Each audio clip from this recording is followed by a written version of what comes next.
Guys, ছেলে মানুষের মাথায় উকুন আছে, এটা কখনো শুনছো? বাস্তব প্রমাণ, এই দেখো। ও আল্লাহ, এগুলো কি উকুন না অন্য কিছু? এগুলো তোমার দর্শকদের বিরিয়ানির মশলা, তাই না? ওদেরকে খাওয়ানো হবে। তাই এই দেখুন উকুন। ছি ছি ছি, আমি তো জীবনে এরকম দেখি নাই রে আল্লাহ।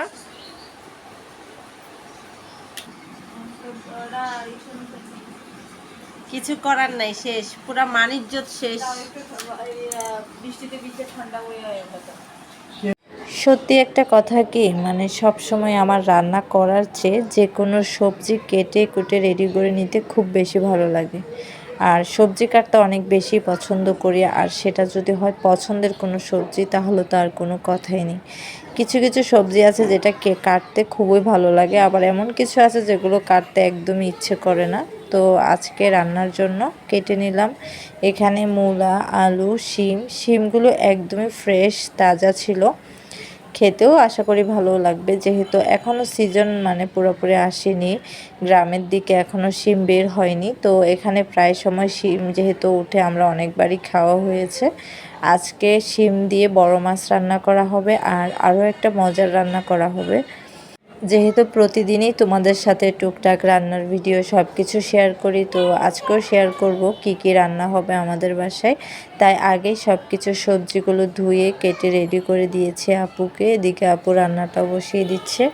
তো আজকে প্রথমে আরেকটা মজার রান্না হবে, সেটা হচ্ছে ইলিশ মাছ ছোট ছোট করে কেটে তারপর টক পাতা দিয়ে মানে একটা মাখা মাখা করে রান্না। এই রান্নাটা এর আগে আমি কখনই খাইনি, মানে খাওয়া হয়নি বলতে গেলে।